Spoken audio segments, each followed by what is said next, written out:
Assalamualaikum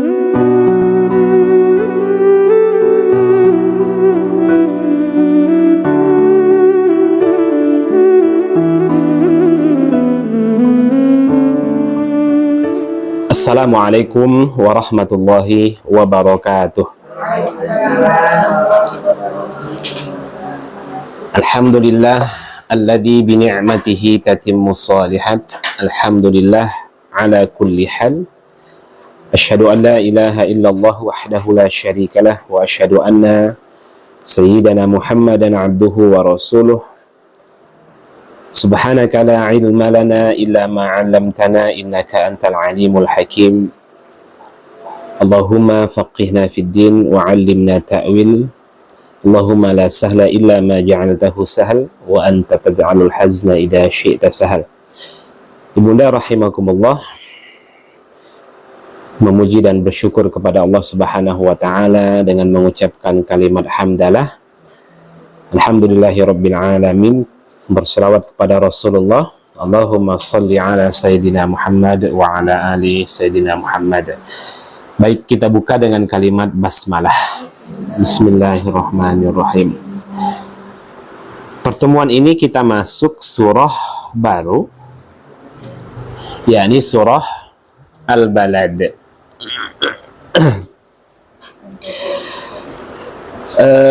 Silahkan. Terlebih dahulu kita baca ayat demi ayat, kemudian nanti ada yang mentarjimnya, kemudian dilanjutkan dengan kita memahami makna-makna dari setiap ayat-ayat yang ada di dalam surah ini. Silahkan Bunda.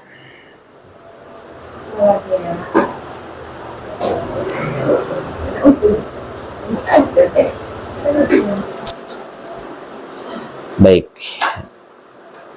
silakan.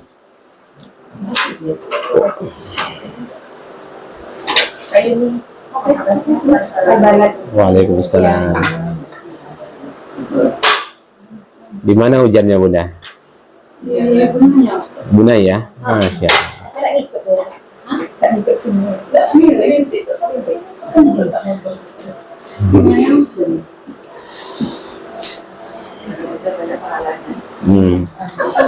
makin berat perjuangannya. Silakan. Siapa yang baca? Ya.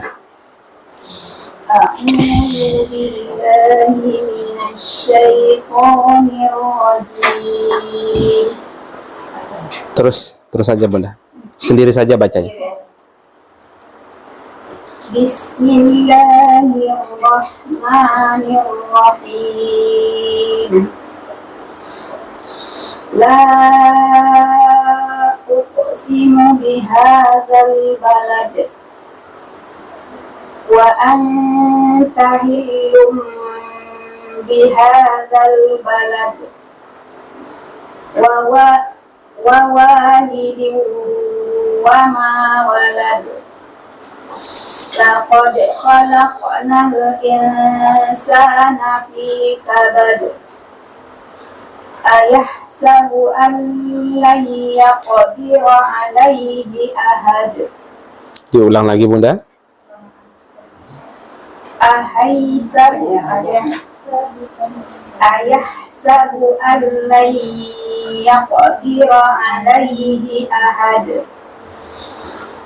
Yaqulu ahlaktu malal lubada. Ayahsabu an lam yarahu ahad. Alam naj'al lahu 'ainain wa lisanan wa syafatain wa hadainahu najdain. Khalaqtahamal aqabah wa ma adraka mal aqabah. Fakku raqabah aw it'amun fi yawmin dhi masghabah yatiman dha maqrabah أو مسكينا ذا متربة ثم كان من الذين آمنوا وتواصوا بالصبر وتواصوا بالمرحمة أولئك أصحاب الميمنة والذين كفروا بآياتنا هم أصحاب المشأمة عليهم نار مؤصدة صدق الله العظيم. Silakan terjemahnya. Ada? Udah.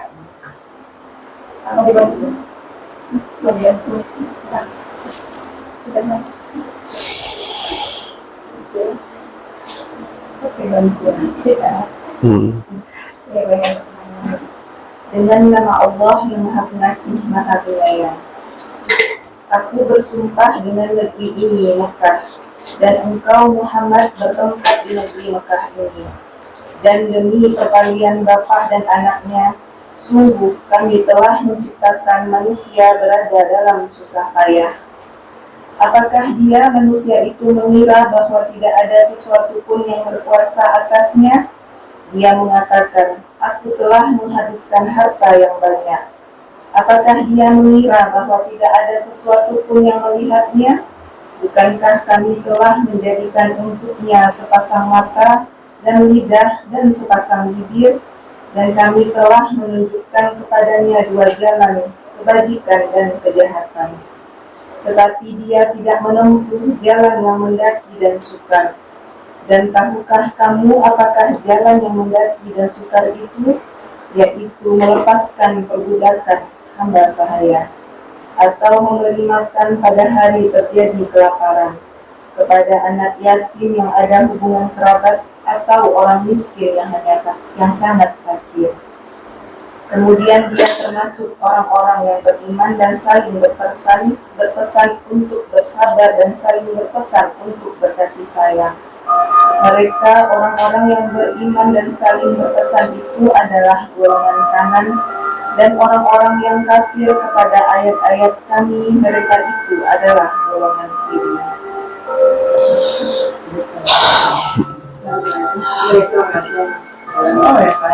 Mereka berada dalam neraka yang ditutup rapat. Barakallahu fikum jami'an. Baik. Alhamdulillah, kita mulai dari identitas surah ini. Pertama, surah ini tergolong surah Makkiyah, ya.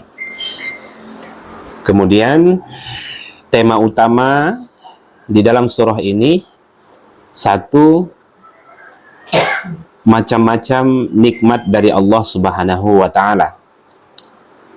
Macam-macam nikmat dari Allah Subhanahu wa taala. Kemudian yang kedua, uraian tentang kodrat manusia yang pasti akan menghadapi kesulitan,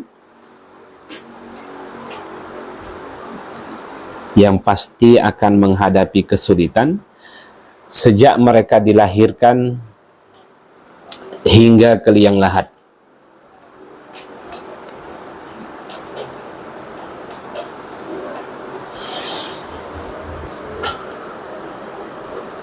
Pernah menghadapi masa sulit, Bunda? Ya.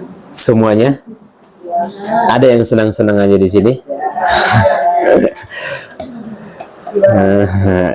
Nah, yang nanti di dalam surah ini nanti Allah memberikan bimbingan, motivasi, support kepada orang-orang yang saat ini sedang menghadapi masa sulit.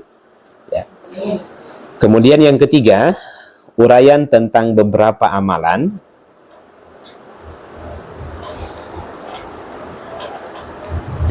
yang menyebabkan orang-orang beriman masuk ke dalam surga.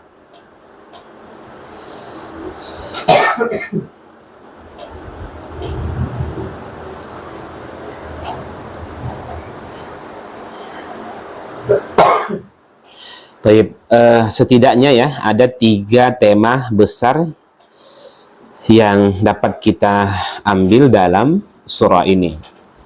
Sebelum kita masuk, kalau kita melihat karakteristik dari surah ini, Bunda, bahwa surah ini dari ayat pertama sampai ayat ketiga, di mana Allah Subhanahu wa taala bersumpah, ya, la uqsimu bihadzal balad wa anta hillum bihadzal balad wa walidin wa ma walad. Dan pesan dari sumpah ini itu Allah sampaikan di ayat keempat.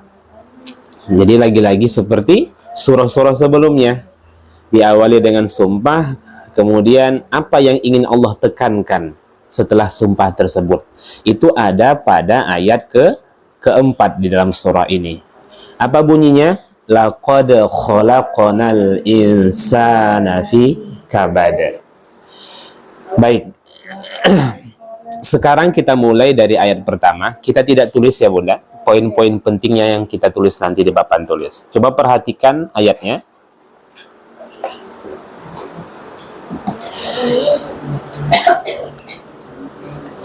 La uqsimu bihadzal balad. Kita terjemahkan dulu secara harfiah ya. La, apa maknanya? Nah, tidak semua la itu bermakna tidak, ya. Kalau kita melihat, Bunda, makanya ada beberapa pendapat terhadap ayat ini, ya. Sebahagian ulama berpendapat makna la di sini adalah linnafiyah. Linnafiyah.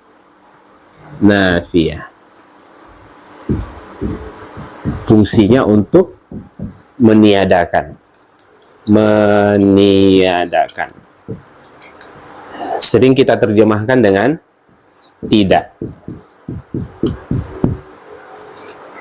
Yang kedua, lam di situ adalah lam zaidah bermakna at-taukid. Untuk menguatkan atau menegaskan, ya. Menguatkan atau menegaskan.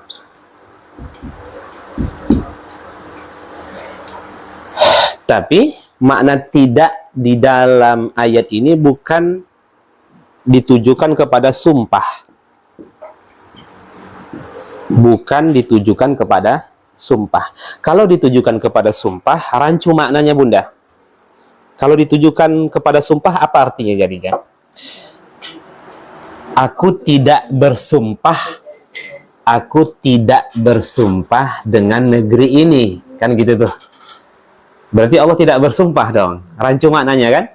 Sehingga kata para ulama, makna lam di sini, makna lam di situ fungsinya bukan ditujukan kepada sumpah, tapi untuk membantah anggapan orang-orang musyrikin Makkah yang dimana mereka beranggapan atau berpendapat bolehnya menumpahkan darah, bolehnya berperang di tanah haram yang dikhususkan di kota Makkah. Sehingga kalau bahasa kitanya, Bunda, la, tidak, ada koma. Kemudian uqsimu bihadzal balad. Aku bersumpah dengan negeri ini, mengisyaratkan adalah kota Makkah, ya. Bisa dipahami? Nah, nanti lebih lanjut lagi akan kita jelaskan. Jadi kata tidaknya untuk membantah anggapan orang-orang kafir yang membolehkan berperang di tanah haram. Kita tahu, Bunda, bahwasanya tanah haram itu khususnya ya di kota Makkah itu sudah diharamkan Allah Subhanahu wa taala sejak penciptaan langit dan bumi. Jadi bukan setelah diutusnya Rasulullah Shallallahu alaihi wasallam. Sejak sebelum Nabi, sejak penciptaan manusia, sejak penciptaan langit dan bumi, tanah Makkah itu sudah diharamkan oleh Allah Subhanahu wa taala. Sehingga tidak boleh dicabut rerumputannya, tidak boleh menumpahkan darah di tanah tersebut, ya kan? Kemudian tidak boleh membunuh hewan yang ada di dalamnya. Maka kalau kita lihat saat ini, ya burung merpati itu dibiarkan begitu saja, nggak boleh ditangkap, kemudian dipindahkan kemana gitu kan. Ya, seperti itu. Dan menariknya, sebanyak itu burung merpati, tapi nggak mau dia buang kotoran di Masjidil Haram gitu. Paling di atap-atap rumah yang ada di hotel, ya kan, dan lain sebagainya. Subhanallah, itulah salah satu keajaiban kota Makkah. Baik. Sedangkan makna yang kedua adalah fungsinya untuk menguatkan atau menegaskan. Sehingga kalau kita terjemahkan, benar-benar atau sungguh aku bersumpah dengan negeri ini. Maksudnya dengan negeri ini adalah mengisyaratkan kota Makkah. Nah, kesimpulannya apa Ustadz? Jawabnya adalah kedua-duanya sama, yakni sama-sama menegaskan, ya, bahwa Allah benar-benar bersumpah demi kota Makkah. Kaedahnya Bunda, kalau Allah bersumpah demi sesuatu, itu menunjukkan bahwa sesuatu yang dipakai Allah untuk bersumpah itu menunjukkan adanya keistimewaan. Dan ini sudah kita bahas pada pertemuan-pertemuan sebelumnya. Apa di antara keistimewaan kota Makkah? Pertama, di kota Makkah itu ada Ka'bah. Ada Ka'bah sebagai kiblat kaum muslimin. Dan Ka'bah ini pendapat yang paling rajih bukan ada sejak Nabi Ibrahim. Pendapat yang paling kuat itu Bunda adalah sudah ada bahkan sebelum Nabi Adam alaihi salam itu diturunkan. Paham ya? Bisa dipahami Bunda? Selama ini menganggap Ka'bah itu sejak kapan? Sejak Nabi Ibrahim. Kalau itu bertentangan dong, wa idh yarfa'u Ibrahimul qawa'ida minal bait. Kan itu kan, bahwasanya di masa Nabi Ibrahim itu kan meninggikan, wa idh yarfa'. Nabi Ibrahim meninggikan. Berarti kalau Nabi Ibrahim kata Allah meninggikan Ka'bah, sebelumnya sudah ada. Makanya di masa Nabi, sejak Nabi Adam sudah Ka'bah itu sudah ada. Ka'bah itu Allah hadirkan sebagai tempat ibadahnya Nabi Adam. Makanya di masa Nabi Nuh itu terjadi banjir bandang, kemudian hancur, yang sisa adalah pondasinya saja, kemudian dibangun, kemudian dihancurkan kembali. Kalau kita belajar sejarah pembangunan Ka'bah itu secara detail, itu sudah berapa kali itu hancur. Bahkan di masa Nabi pun, sebelum kehadiran Nabi, setelah masa Nabi Isa, itu dalam riwayat beberapa kali sudah hancur. Karena memang kan wadi dia, lembah. Makanya kalau kita melihat bangunan yang nggak teratur itu ya di Makkah. Kalau bangunan di Madinah itu kan rapi dia kan, karena datar kan. Ini ada yang di atas, di bukit, di bawah gitu. Baik.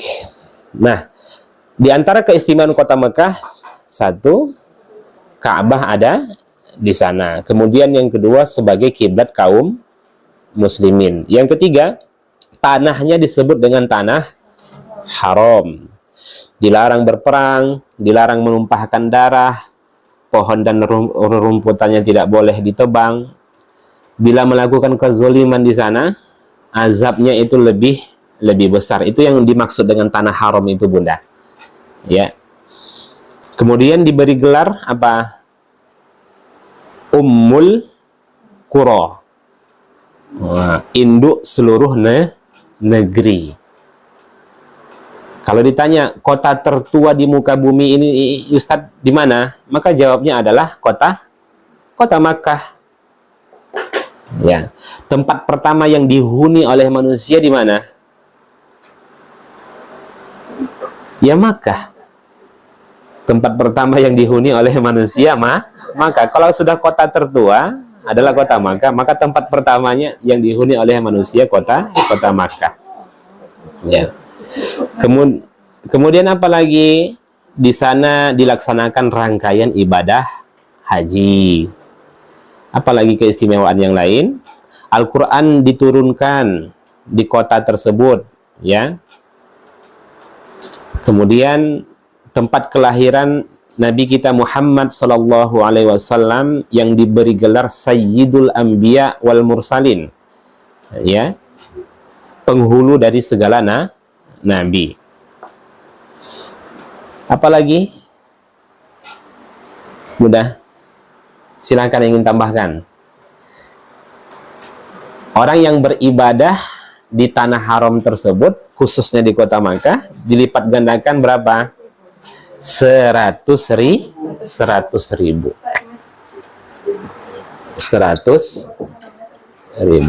Huddul haram, bukan di masjidnya, Bunda.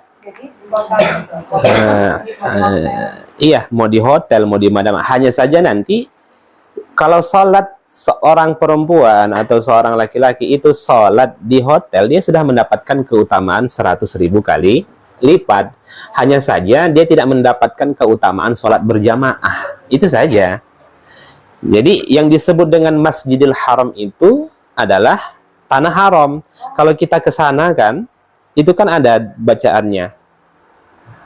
Apa namanya? Batas tanah haram. Dulu pernah terjadi di masa Rasulullah SAW, di mana sahabat itu melaksanakan sholat, tapi sholat seperti ini, Bunda. Jadi ini tanah haram, kemudian ini tanah halal. Nabi, sahabat sholat di sini, Rasulullah perintahkan untuk pindah kemari supaya apa? Mendapatkan 100.000 perbatasannya. Makanya kalau Bunda perhatikan, itu kalau batas tanah haram, coba perhatikan. Di tanah halal itu bersih-bersih itu tanahnya. Tapi begitu masuk tanah haram, rumput-rumput dan lain sebagainya. Kalau tidak ada alasan untuk ditebang, memang nggak boleh dicabut kan gitu.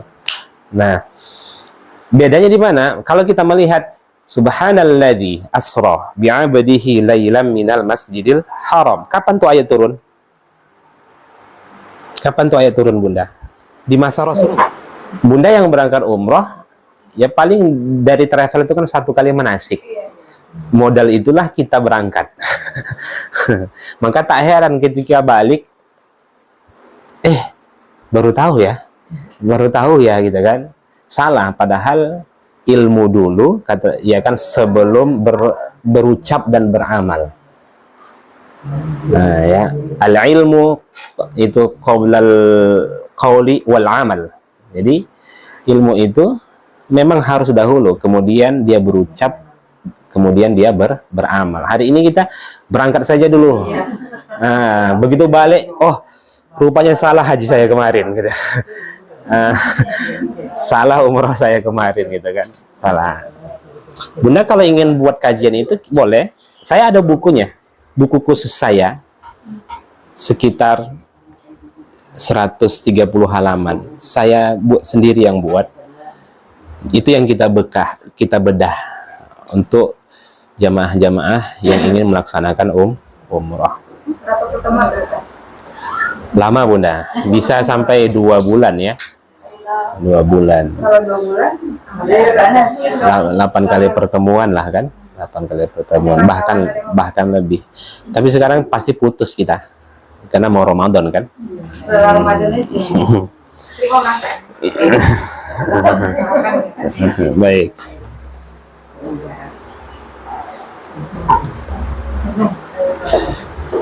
Buat arisan di sini, Bunda.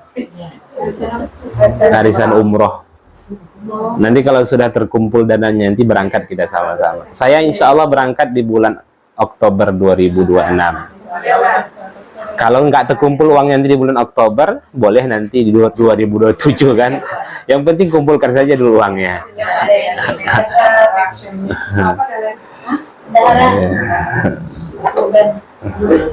Baik. Banyak teman-teman kita yang menyesal.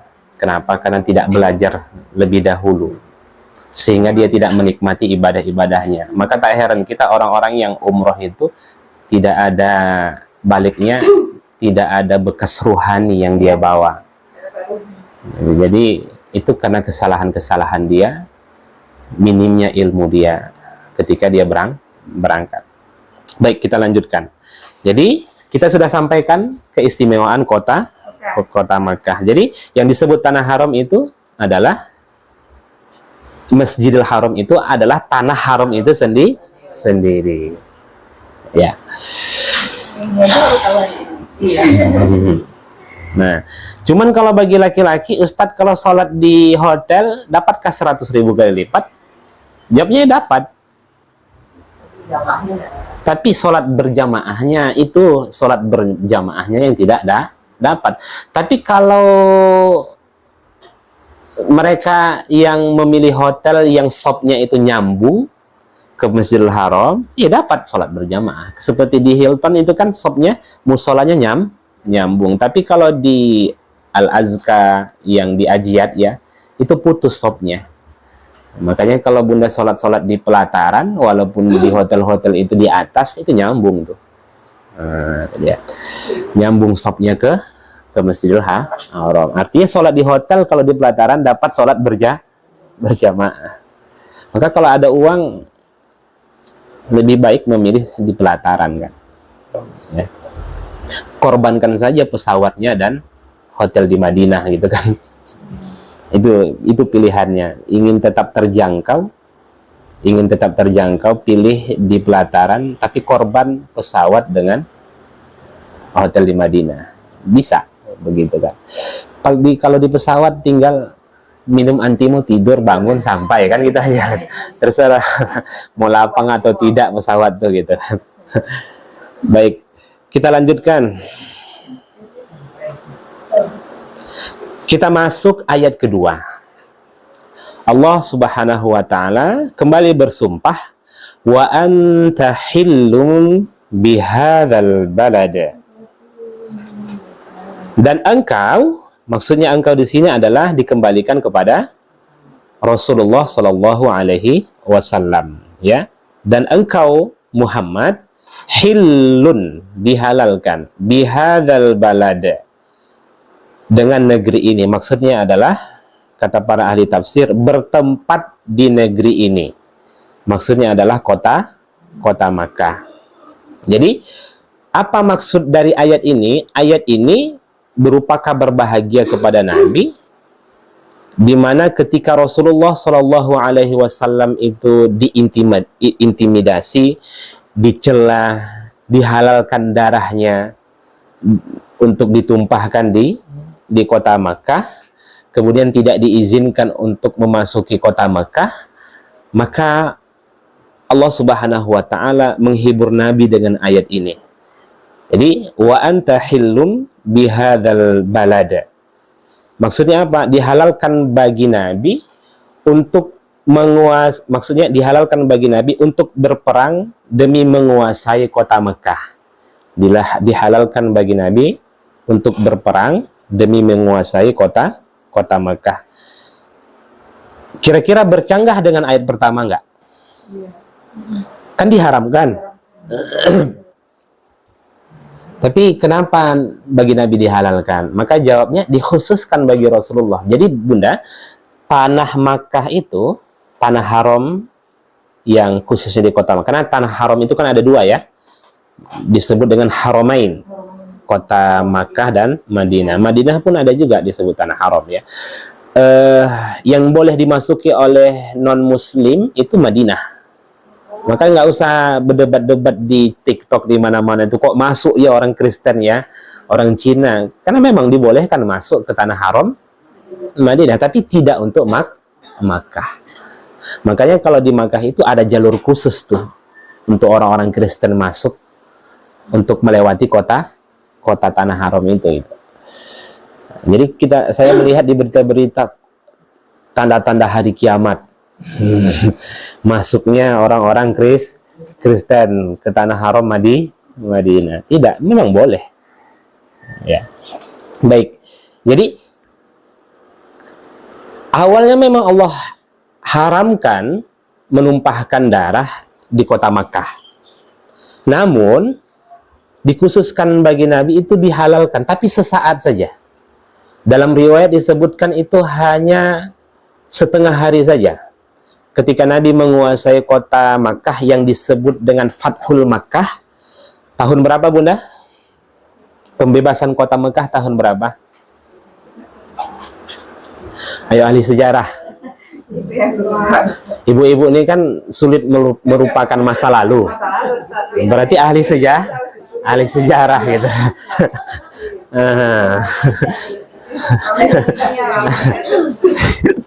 Ayo. Biasanya yang sulit berdamai dengan masa lalu itu ahli sejarah. Tahun 8 Hijriah. 8 Hijriah. Nabi berapa tahun di Makkah?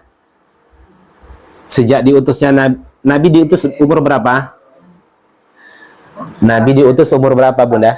40. Oke. Kemudian Nabi berdakwah secara sembunyi-sembunyi selama berapa tahun? 3. Terang-terangan selama 10. Berarti berapa tahun di Makkah? 13. Kemudian di Madinah berapa tahun? 10. 40 tambah 23 63. Umur berapa Rasulullah wafat? Nah, oke, tahun 8 Hijriah. Berarti setelah berapa tahun Nabi berdakwah baru dikuasainya kota Mekah?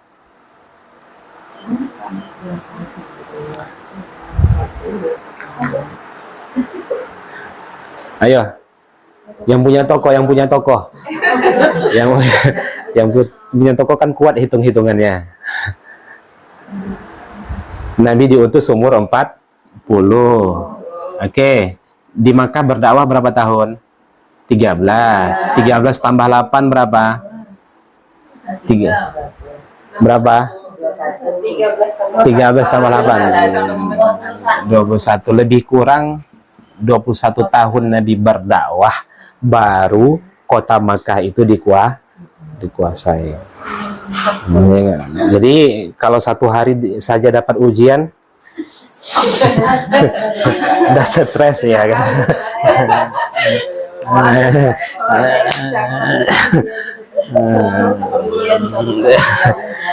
Nah, belum ada apa-apanya dengan perjuangan Nabi Muhammad Sallallahu Alaihi Wasallam. Nabi Nuh berapa tahun? 900 tahun. Berapa orang yang ikut? 8 orang yang ikut. 900 tahun Nabi Nuh berdakwah. Hanya 8 orang yang ikut dengan beliau. Yang lain tutup telinga. Nah, ada dia. Jadi kalau kita memberikan nasihat kepada anak, ya kan, nggak diindahkan, ingatlah Nabi Nuh 900 tahun itu dia. Ya. Jadi, baik. Jadi, tapi ingat ya, setelah Allah halalkan bagi Nabi untuk berperang di kota Mekah, itu sesaat saja. Setelah itu kembali Allah haramkan. Dan kota Mekah itu akan tetap menjadi haram sampai hari kiamat. Artinya memang nggak boleh menumpahkan darah di sana. Kalau ada orang yang membunuh, berarti dia sudah kelewatan. Jelas ya? Baik. Jadi nggak boleh dicabut rumputannya, ditebang pohonnya, hewan-hewan dibunuh di tanah haram tersebut. Ya, jangan berburu di tanah haram. Tapi kan kita kurang kerjaan kalau umroh berburu kan. Kapan sempatnya, Bunda? Tapi kalau dulu di masa Nabi, itu perlu. Kenapa? Coba kalau sahabat-sahabat itu, sahabat-sahabat yang di Madinah, setelah dikuasai kota Mekah, jadi penduduk Madinah itu kan leluasa untuk melaksanakan umroh. Dari Madinah menuju Makkah itu dulunya itu 7-8 hari. 7-8 hari naik unta. Nah, maka nggak heran ketika mereka itu mengambil mikotnya dari Bir Ali, ya kan? Tentu ada yang berburu gitu kan. Makanya kan larangan-larangan ihram, tidak boleh memakai ini, tidak boleh membunuh. Pertanyaannya, kapan sempatnya membunuh di sana gitu kan? Ya dulu seperti itu, karena kan 8 hari, Bunda. Tidak boleh menikah. Memang kurang kerjaan aja menikah pas lagi ihram. Karena dulu itu perjalanannya 8 hari, tidak boleh melangsungkan akad pernikahan, tidak boleh melakukan hubungan suami istri dan lain sebagainya kan, karena lama perjalanannya.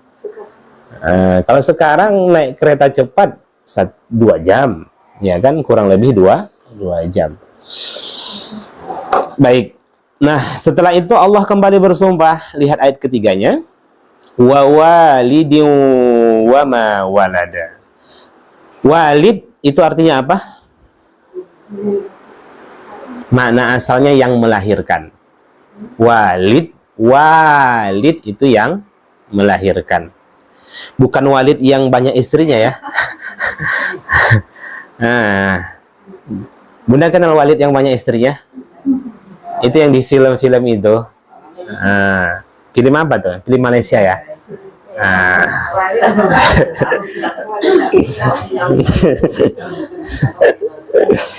Nah, walid itu artinya yang melahirkan. Siapa yang melahirkan? Laki-laki atau perempuan? Perempuan. Walad yang dilahirkan. Siapa itu? Anak. Kalau yang melahirkan itu adalah perempuan, kenapa diterjemahkan bapak? Ayo, yang melahirkan laki-laki atau perempuan? Yang mana yang salah? Yang mana yang benar ya? Makna walid itu yang melahirkan. Siapa yang melahirkan? Bapak. Sepakat? Iya, Nabi Adam maksudnya. Jadi ayat ini ditujukan kepada Nabi Adam. Nabi Adam melahirkan? Nabi Adam melahirkan? Ya, yang penting kan melahirkan. Masalah dari mana itu nantilah itu kan. Nah, jadi maksudnya di sini adalah Allah bersumpah demi Nabi Adam dan seluruh keturunannya sampai akhir zaman. Nah, Allah bersumpah demi Adam dan seluruh keturunannya sampai akhir zaman. Baik. Setelah Allah bersumpah untuk menggugah perhatian kita, apalah yang ingin Allah sampaikan ya? Sudah mulai kepo, Bunda? Iya. Kalau nggak kepo berarti ada yang salah memahami dari ayat 1, 2, dan 3. Nah, baru kita masuk inti dari surah ini, pesan dari sumpah ini. Perhatikan ayatnya. Ini sangat penting kali karena memang erat kaitannya dengan kehidupan kita sehari-hari. Ya, coba perhatikan di situ ayatnya la, huruf taukid, benar-benar atau sungguh, ditambah lagi dengan kode, fungsinya untuk taukid juga menguatkan. Berapa kali Allah menguatkan? 2. Sungguh, benar-benar. Yang bisa kita tarik pesannya, Bunda, nggak boleh ragu. Hilangkan keraguan sedikit pun ketika kita membaca ayat ini, ya. Dan memang di awal surah, di awal Al-Quran, ketika kita membaca dzalikal kitabul la raiba fih, itu kan kita diingatkan ketika kamu sudah hidup dalam Al-Quran, hal yang pertama kali mesti kita lakukan apa? Tidak boleh ragu. Apa saja yang Allah sampaikan dalam Al-Quran, yakin. Makanya dibuka dulu. Dzalikal kitabul la raiba fih. Ini jangan pernah ragu. Apa saja. Baik itu tentang ancaman, janji surga, solusi bagaimana janji-janji Allah agar keluar dari kesulitan, ketika mendapati rintangan-rintangan dalam kehidupan dan lain sebagainya, Allah sampaikan solusinya, bimbingannya, buahnya. Itu jangan pernah ragu. Tidak boleh ragu.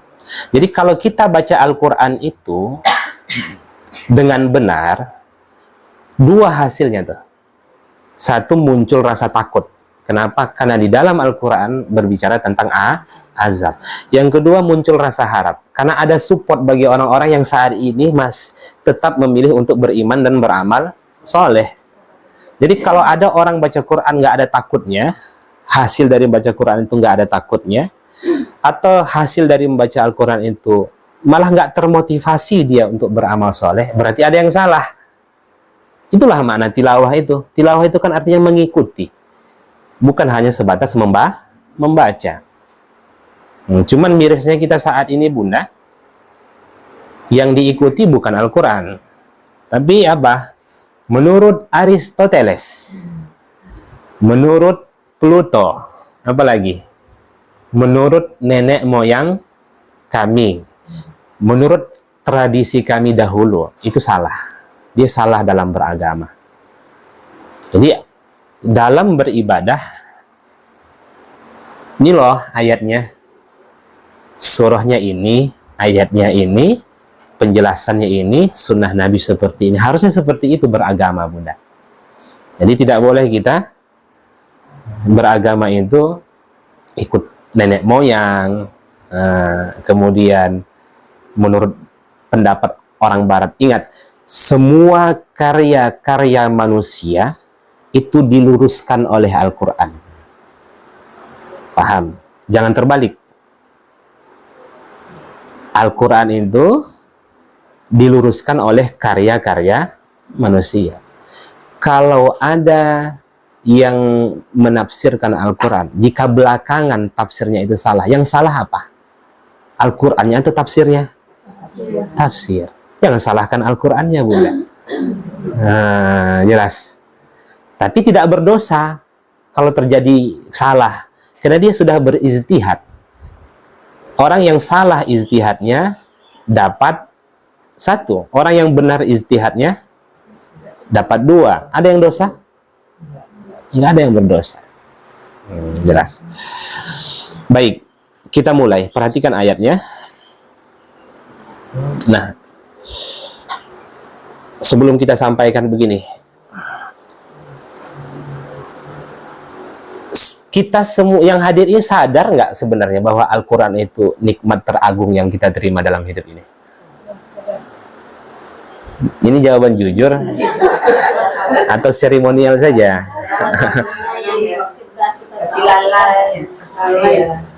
Dikasih Al-Quran dengan dikasih uang 100 juta, mana yang lebih berharga?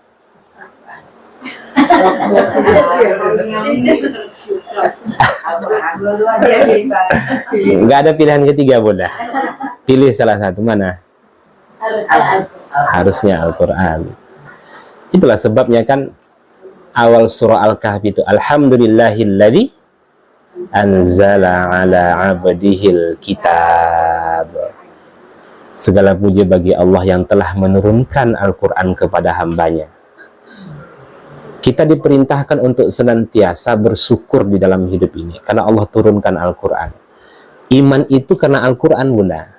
Iman itu ada di dalam hati kita karena Al-Quran. Islam itu ada karena Al-Quran. Coba kalau Al-Quran itu nggak ada, bagaimana kita dapat iman?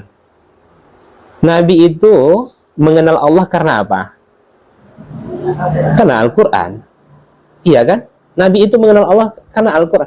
Nabi itu beruzlah di Gua Hira, yang dalam riwayat 6 bulan sebelum diturunkan wahyu itu. Kenapa? Karena rasa resah di dalam hati Nabi. Siapalah yang ingin aku sembah ya?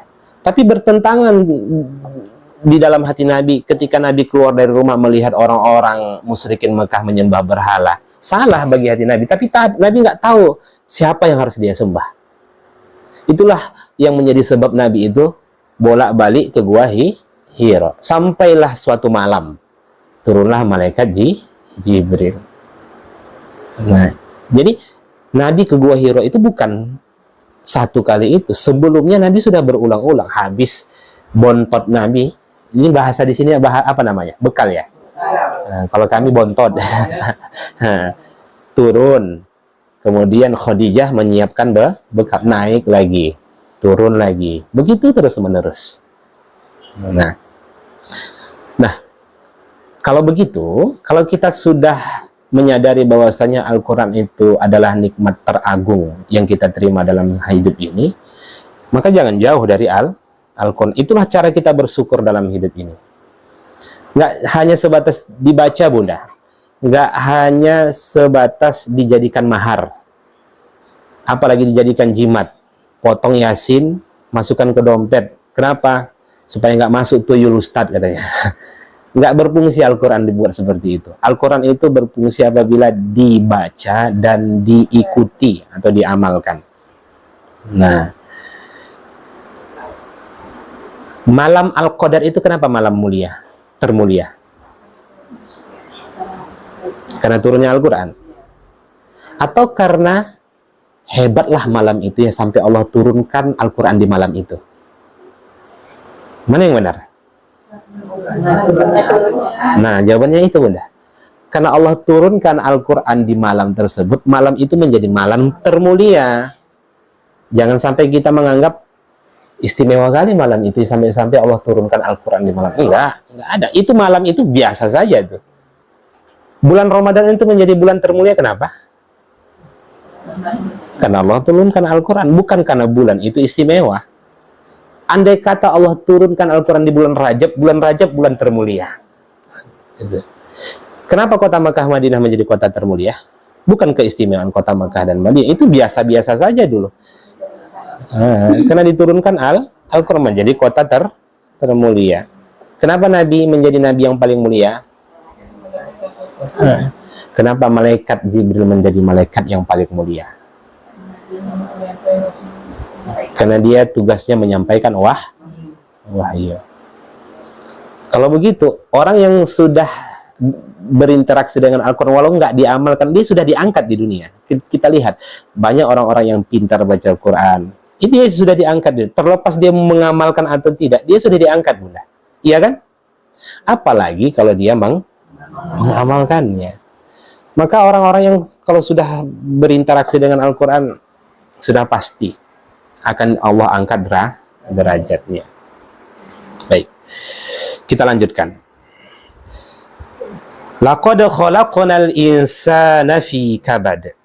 Sungguh benar-benar khalaqna, kami telah menciptakan al-insan, manusia, fi,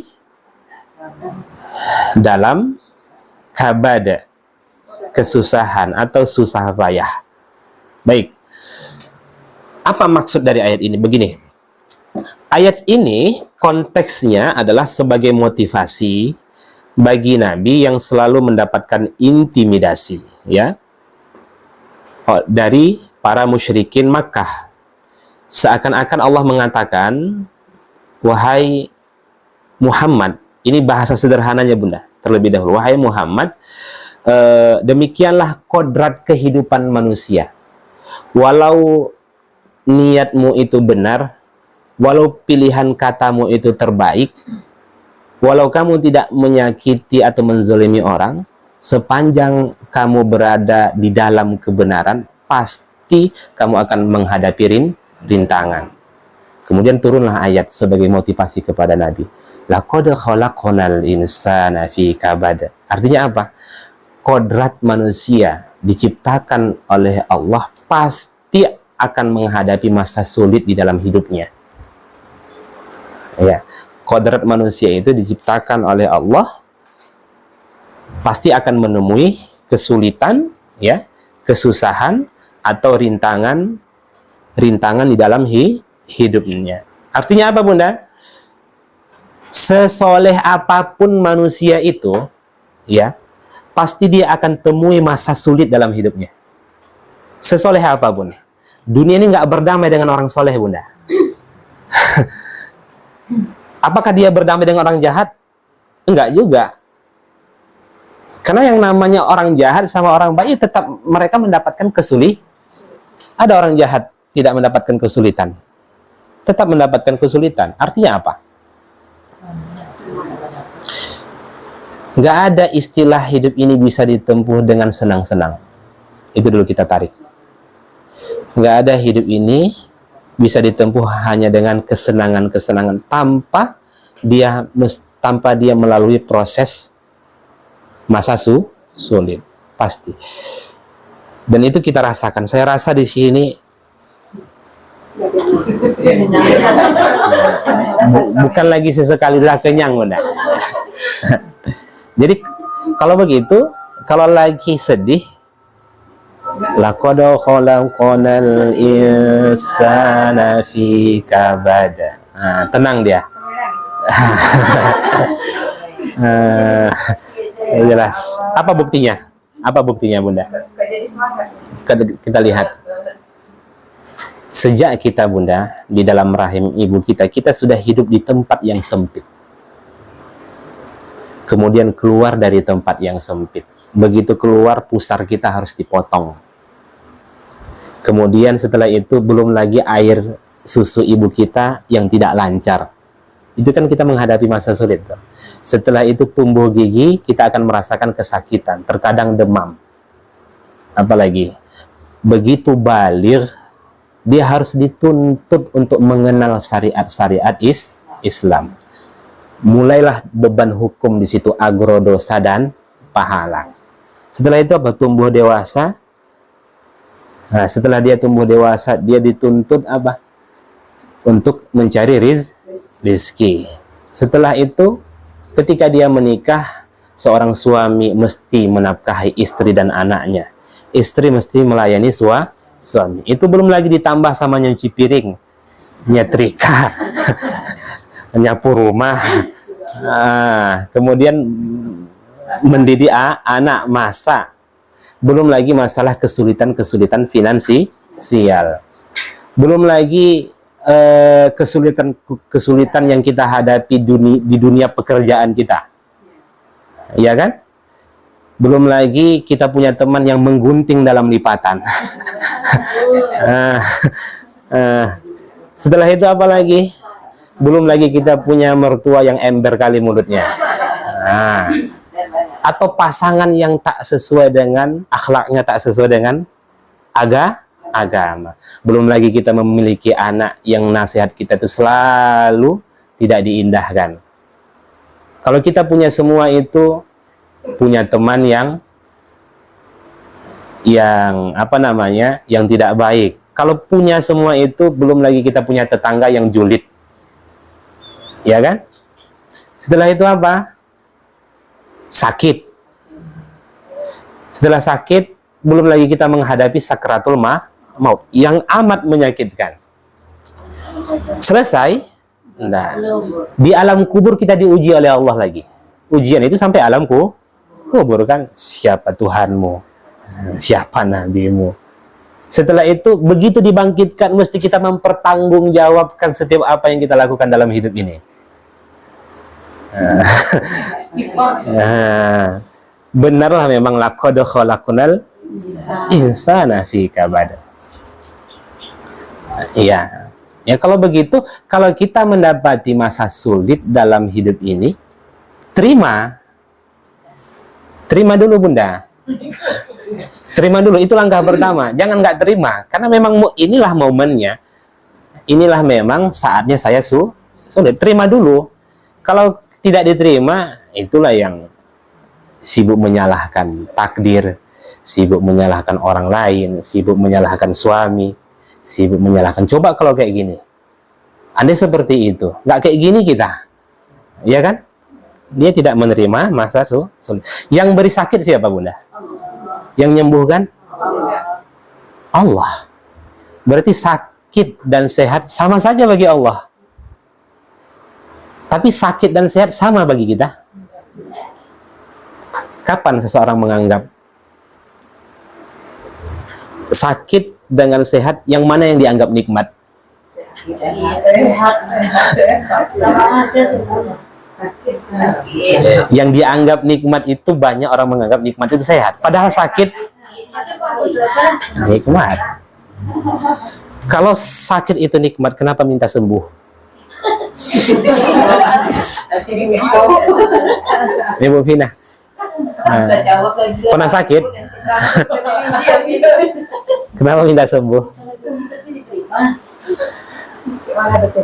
Ayo, Bu Vina, pernah sakit?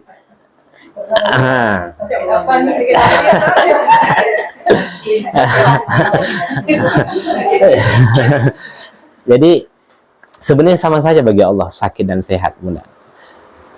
Yang menjadi perbedaan bagi kita itu adalah sikap kita dalam menghadapi dua keadaan itu. Itu yang menjadi adanya perbedaan. Nah, kalau begitu, sebenarnya buah dari sakit itu kebaikan.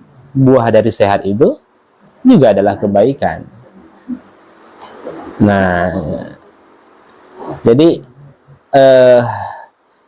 kalau begitu, ketika kita mendapati kesulitan, terima, karena memang Allah bersumpah bahwa memang kodrat manusia itu tercipta pasti akan menghadapi masa sulit. Ketika engkau bebas dari satu kesulitan, welcome dengan kesulitan yang lain. Nggak selesai, Bunda. Jangan ada istilah, wah selesai gitu. Enggak, paling 2 hari 3 hari, ya kan.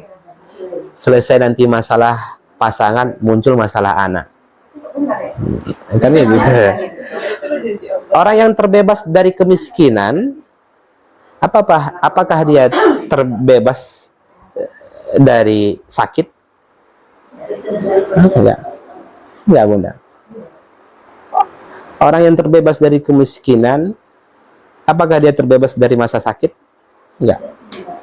Pasti kita akan menghadapi itu. Maka skema pertama adalah kalau kita mendapatkan masa sulit itu terima. Terima. Ini kan motivasi kepada Rasulullah. Jadi seakan-akan ada kemungkinan, ya kan? Ya biasa seorang manusia, Bunda, perasaan-perasaan lelah dalam kebaikan itu kan ada tuh. Iya kan? Lelah kali lah dalam, sampai kapan lah seperti ini? Sampai mati. Nah, maka tidak ada istilah menyelesaikan masalah. Buang istilah itu. Yang ada menghadapi masalah. Karena masalah tak pernah selesai, Bunda. Yang ngomong-ngomong selesai masalah nggak ada.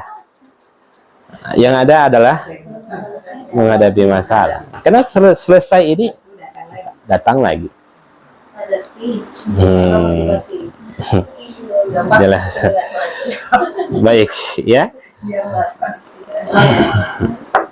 Baik.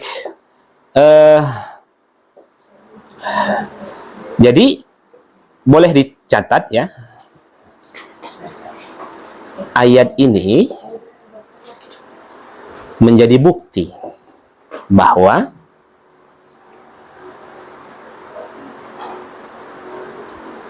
kita tidak berkuasa atas diri kita. Kita tidak berkuasa atas diri kita.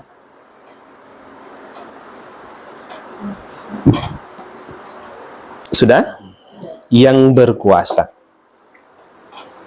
hanyalah Allah Subhanahu wa ta'ala.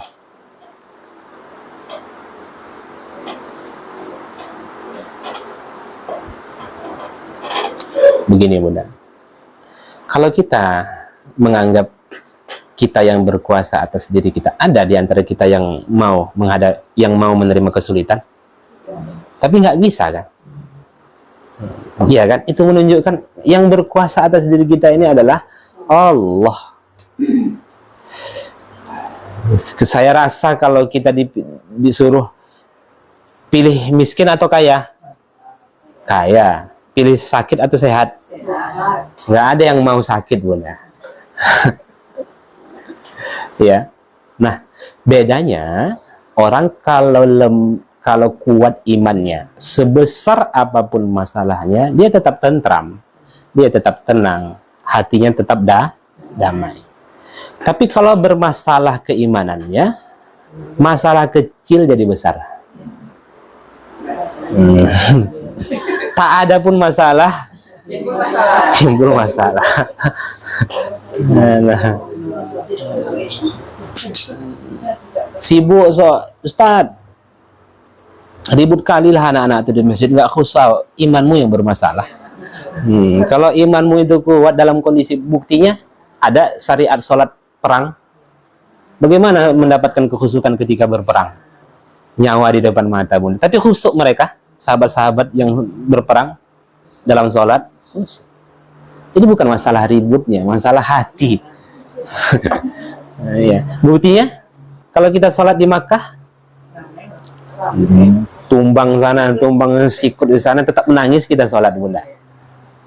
Kenapa? Iman. Kita di sana ingin beribadah, ingin dihapuskan dosa-dosa kita, rindu dengan Allah. Kan itu tuh. Jadi perasaan-perasaan itu, ingat-ingat itulah yang membuat kita khusyuk. Maka makna zikir apa? Mengingat. Lebih banyak ingat Allah atau ingat duit? Hah?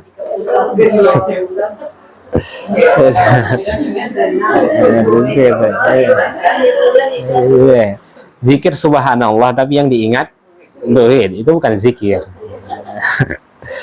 Jadi itulah sebabnya sholat itu bukan yang diingat Allah, tapi yang diingat duit, dunia. Ya. Baik.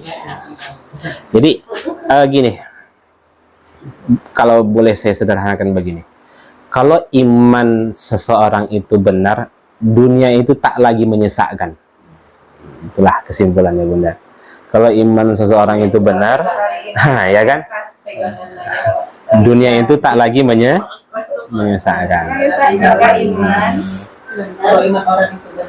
Dunia itu tak lagi menyesakkan. Tapi kalau imannya bermasalah, dimanapun dan kapanpun hidupnya akan sesak. Ya, maka sekarang bunda, sekaranglah fokus perhatian kita itu adalah upgrade iman itu. Bukan wajah saja yang harus di-upgrade. Nah, ada jerawat satu di sini langsung facial, ya kan? Nah, ya. Tolong kasihlah aku duit bang, ini nanti sebagian apa? Muncul jerawat satu di sini kita. Nah, imannya sejak dulu bermasalah, nggak pernah dia upgrade. Itu fokus utama kita. Kita hadir di majelis ini bunda, satu tujuan, nggak ada niat mau jadi guru, ada ya? Jadi guru.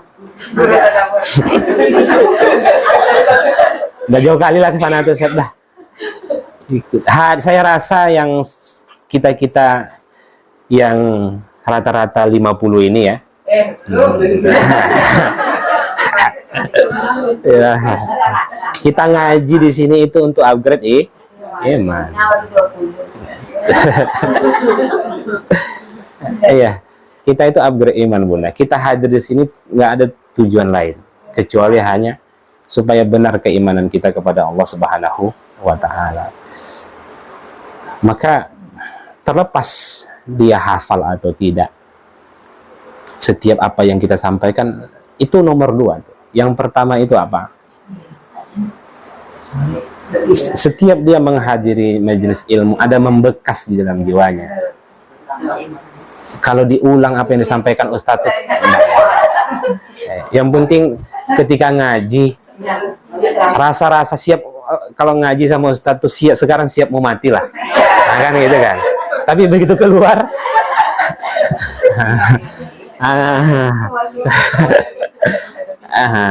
ya kan, siap. Begitu keluar gitu kan, mulai menjauh lagi gitu. Nah, balik lagi. Baik, sampai sini yang tanyakan. Jam 9 pas sudah boleh. Itu kan berarti nggak berkah. Hah? Kan berarti nggak berkah. Kalau nggak, begini bunda. Datang bunda kemari, kalau ada yang bisa bunda amalkan, itu sudah keberkahan dalam ilmu, walaupun tak hafal. Nah, tanpa kita sadari bunda. Jadi saya selalu sampaikan kepada murid-murid kita, ibu-ibu yang ngaji sama saya, baik itu kelas tahsin, kelas ini dan lain sebagainya, udah niat-niat yang mau jadi guru, niat jadi ingin viral dan lain sebagainya, itu buang sajalah. Yang penting saat ini, ya Allah, jam 7.30 sebagai bukti wujud rasa syukur saya terhadap nikmat Al-Quran, saya belajar di hari Sabtu. Saya kosongkan waktu saya, sudah. Itu dulu, ke situ dulu bunda. Jangan lagi ada istilah-istilah kapan ada waktunya. Itu menunjukkan betapa dia meremehkan Al-Quran. Betapa dia meremehkan Al-Quran. Mudah saja kita melihat. Kalau ada orang yang meletakkan handphone di atas Al-Quran, kemudian memposisikan Al-Quran, itu menunjukkan bahwasanya kurangnya perasaan di dalam hatinya, bahwasanya Al-Quran itu adalah nikmat teragung. Kenapa saya lebih mendalami tadabbur Al-Quran? Karena memang ada buahnya, Bunda. Saya rasakan. Begitu saya tadabburi, kenapa nggak dari dulu saya mendalami ini ya? Kan gitu tuh.